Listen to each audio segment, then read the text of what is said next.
Ya, selamat berjumpa kembali bersama saya dari Sipol Elektronik. Kali ini saya akan melanjutkan program yang sebelumnya, yaitu mikroprosesor 8088 XT dari IBM.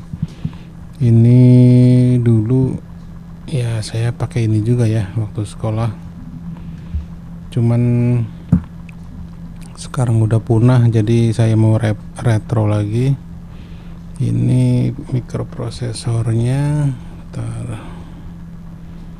Nah, ini mikroprosesornya ini ya, sudah dijelaskan pertemuan kemarin. Ini clock generatornya 8284 saya pakainya. Ya, ini sih 3 LS373, ini untuk address dan bus dipisahkan. Kemudian ini untuk indikator address dan data, yang ini 8 bit data, ini 20 bit address ya, jadi A0 sampai A19. Kemudian saya sudah tambahkan juga ini. Nah, ini ROM-nya. ROM untuk ngetes kali ini saya kasih program sedikit di sini ya, di 28C 256. Kemudian ini RAM-nya saya bikin 2 sebetulnya. Nah, ini RAM 0 dan RAM 1 ya. Cuma RAM 1 kan ya ini option aja, kalau kurang besar bisa diisi IC ya, ditambah IC di sini. Ini saya pakainya yang sekelas 628 ya. Itu 128 kilobit. 128 kilobyte. Jadi kalau 2 bisa 256. Ini program udah saya isi di sini ya, untuk sampel saja yang ada di ROM. Kita tancapkan dulu. Di sini kayaknya.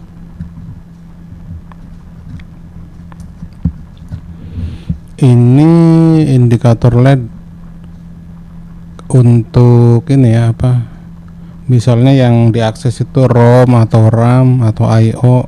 Ini LED ini karena ini diatur dari decoder, address decodernya saya pakai ini ya, pakai ATF ini.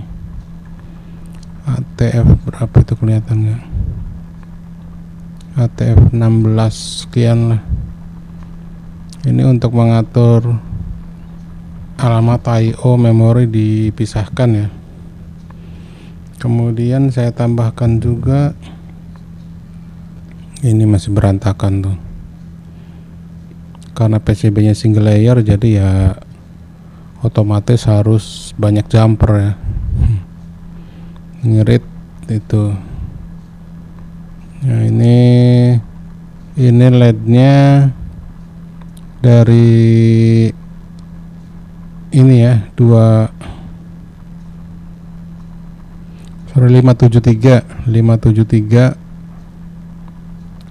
itu di I/O nya. Jadi ini LED hanya untuk menampilkan aja I/O ya, menampilkan di alamat sekian itu mau dikeluarkan data apa gitu, dari 0 sampai 255. Ya, ini nanti untuk LCD slotnya ini untuk buzzer, dan nanti ini untuk serial ya. Untuk berikutnya ada serial, saya pakai ini nanti sama seperti yang di Zilog 80. Ini TTL ke USB langsung, nanti bisa disambungkan di sini. Ya, kali ini belum saya pasang. Jadi saya hari ini hanya membuktikan EEPROM-nya sudah benar, posisinya RAM-nya ya sudah terintegrasi dengan mikroprosesor.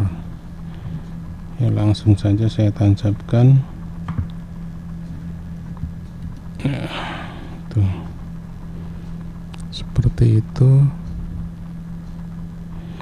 Oh ya, saya jelaskan dulu, ini programnya yang akan saya eksekusi seperti ini ya. Nah, ini programnya, ini kelihatan nggak? Programnya seperti ini. Nih, ORG-nya saya pasang di sini ya, 4400 heksa. Kemudian start, ini kan move AL-nya dikasih 1. Kemudian loop mulai dari out, nah ini dikeluarkan di alamat 1. AL-nya itu kan tadi 1, dikeluarkan di alamat yang ini. Ini kebetulan portnya di port yang 1 ya, ini alamatnya di 1 ya, portnya sih apa namanya terserah, yang penting ini alamatnya di 1. Kemudian ini geser roll, AL-nya 1 digeser ya. Kemudian call delay, nah ini delaynya 3000 heksa. Kemudian ini akan, kalau sudah mencapai target baru dia balik lagi ke sini. Kemudian jump ke loopnya kan ke sini. Begitu pula nanti di port 1 AL-nya masukin lagi ke 1, nanti kan bergulir lagi, AL-nya geser 1 gitu ya. Ini programnya seperti itu. Kemudian langsung saja saya eksekusi ya, kasih power.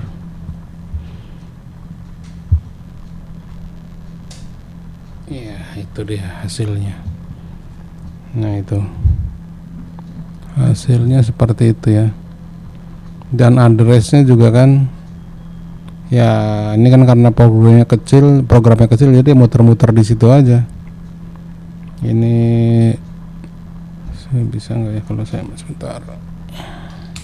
Nah itu seperti itu ya. Ini di sini A0, di sini A19 ya, A0 A19 ya. Datanya ini karena clocknya lumayan cepat ya, nyala terus ya, nggak kelihatan berkedip atau apa karena terlalu cepat. Dan kalau kita lihat di sisi, nah itu di dalamnya itu yang indikator untuk memori, I/O dan lain-lain, LCD ya, LCD dan LED kan termasuk I/O. Ini indikatornya ya, indikasinya. Jadi mewakili RAM atau ROM yang sedang dieksekusi. Nyalakan lagi. Ya, jadi seperti itu ya. Jadi ini antara ROM dan RAM sudah bekerja dengan baik.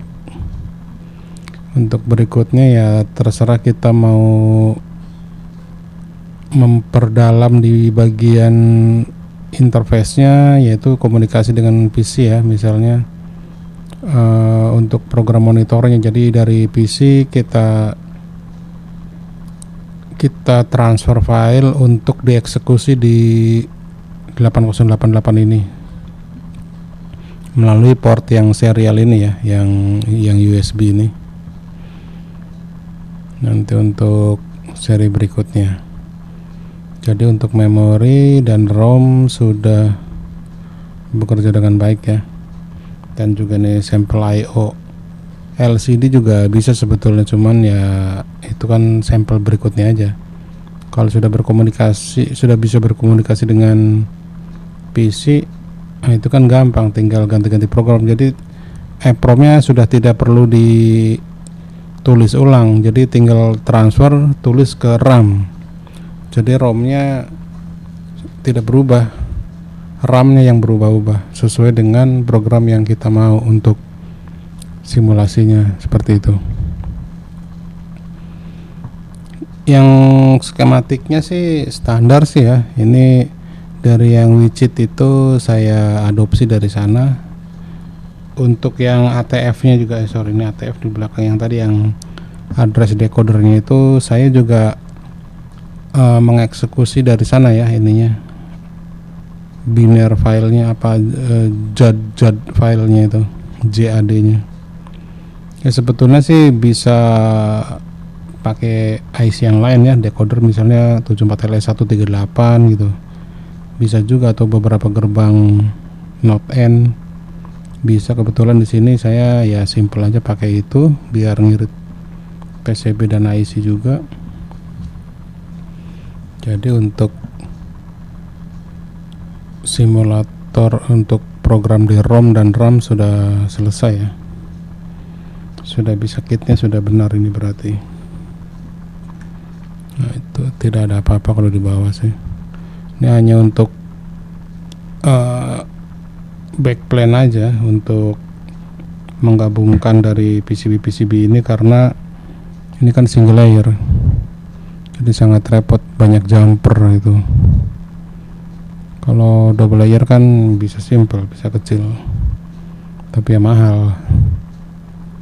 Ya itu dulu untuk program kali ini. Nanti akan kita lanjutkan di program yang berikutnya. Terima kasih.